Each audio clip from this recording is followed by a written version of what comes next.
Well, good morning everybody. I'm back. It's been 1 week since I made my first video on the beginning of the cut, and I just thought I'd give you a quick update. Now, this is not necessarily going to be a weekly thing, but I had some content and I thought let's put it out there and see what you guys think. So now, this time I actually have a script. I'm going to try not to deviate, not to make it too terribly long. Going to bring in some lifting videos from throughout the week as well, so you can see what I'm doing for my lifts, or at least bits and pieces of it. I do think that probably everything is going according to plan. So, sorry, I'm a bit out of breath. This is in between sets actually. I said at the beginning I was going to lose a lot of water weight, right? And the lowest point I went on the scale was down about 2.4 kilograms from last Saturday. So 97.4 down to 95, within give or take 100, I think, 100 grams. So anyways, down quite a bit. However, two things wrong with that. Number one, that's water weight. So it's not actual fat loss. Probably there's a little bit in there, but it's mostly just my body flushing the water because I'm not eating as many carbs.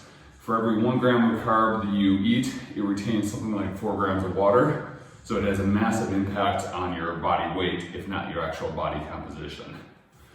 The second thing wrong with that is, of course, you just don't lose fat that quickly. So what I actually, sorry, that's not it, that's what I just talked about. The second thing wrong with it is that the scale fluctuates. So measuring point measurements is just wrong. For example, today's measurement is higher than that 95 that I mentioned earlier. However, I use an app called Happy Scale as well. So when everything loads into Apple Health through my connected scale, then Happy Scale reads that data, and then it gives me a 10-day average. And my 10-day average is about 95.7 at the moment, 95.4. No, it's 95.4 I said this morning. So that means, hypothetically, I'm averaging now 2 kilograms less than I was a week ago.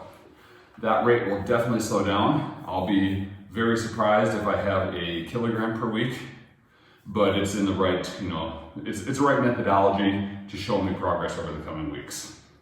Now, I thought it might also be interesting for you to see, probably now I'm about done mixing in some of the lifting videos.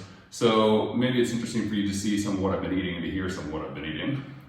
Let's start with a picture over here of my Monday meal. That's a pasta bolognese with edamame pasta, and then the bolognese sauce is a high protein version with fewer carbohydrates that my wife she's absolutely amazing in the kitchen. She'll take all your standard meals and swap out ingredients in order to make them higher protein and less carbohydrates. It doesn't really change the amount that I can eat, but it does make me feel more satiated and helps me hit my protein goals. In fact, maybe before I get into the rest of the dinners, let's talk about my breakfasts and lunches, because those are pretty standardized. Typically, I've been having a protein shake, single scoop, before my workout, and then I'll have skyr and granola for breakfast. Skyr is a Scandinavian thing. We have it here in Denmark. I think it's Icelandic in origin. But it's basically a dairy food, kind of like a Greek yogurt, only even more protein heavy. Very good with a bit of chocolate granola. I take about 300 grams of that and 30 grams of chocolate granola every morning. It's fantastic. For lunch, I typically have just leftovers from whatever was dinner the day before, and just one portion of it. It tends to satiate me. Once in a while, like at the beginning of the week, I actually had bread and butter with a protein shake, just because that's what I was craving. But again, I measure everything. Everything is to the gram tracked. I use MyFitnessPal to do that, and it gives me a pretty good idea of where I'm at. Speaking of which, I've been averaging about a little over 2,400 grams, or calories, per day, which is a bit under what I was hoping to do. I was hoping to hit 2,500, but it's not horrible. Other than that, for dinner, Tuesday we had some kind of, I don't know what to call it. It's a kind of a chicken in a sauce sort of thing that comes in these crumbly bucket shells. No idea what it's called, but it's yummy. Wednesday we had turkey strips with a really nice sweet and sour sauce that my wife made. Again, high protein version, very delicious. Had a couple portions of that, and then I had leftovers on a later day. On a couple of these meals, we've actually had roast cauliflower as a side. I don't know why, I've always hated cauliflower, but roast cauliflower I absolutely love. It's fantastic. Thursday was my turn to cook because I'm on part-time paternity leave, so Thursdays and Fridays I don't work and she does, so it's my turn to cook.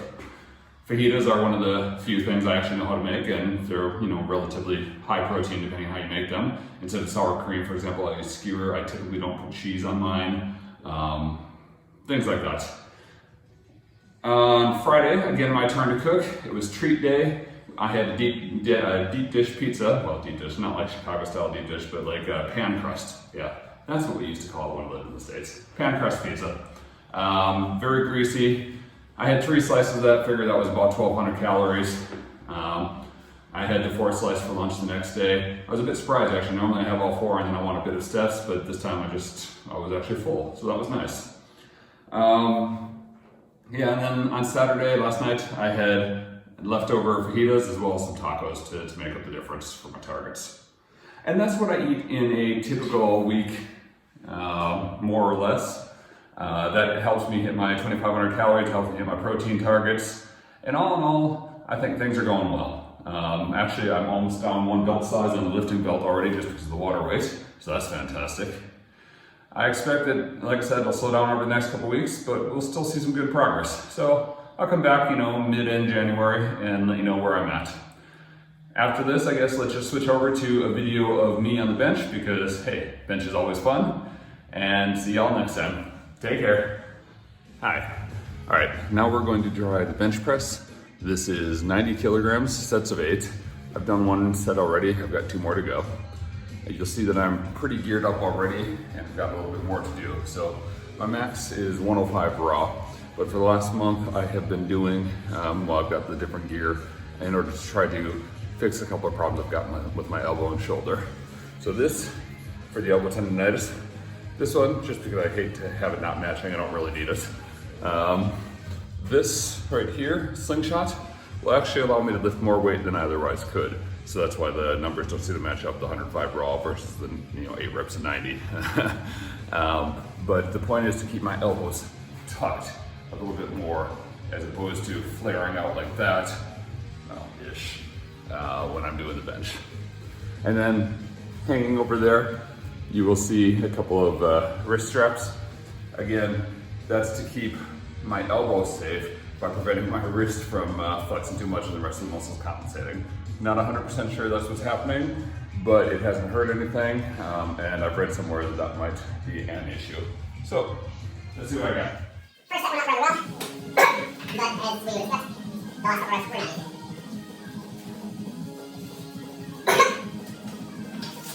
Lingering winter cold as well, not covered.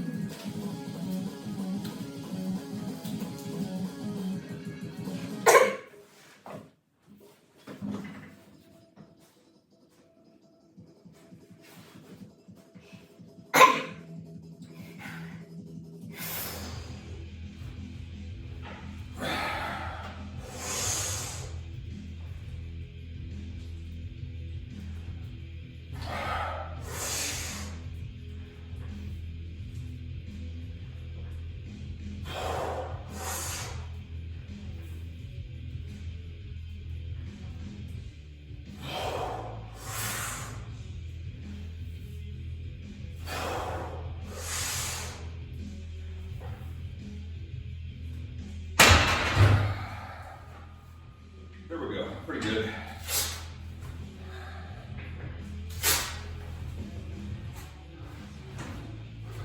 I don't know about the rest of you, but my second work set is always my nicest. The first seems to kind of grease the groove a bit, and then the third is just exhausting.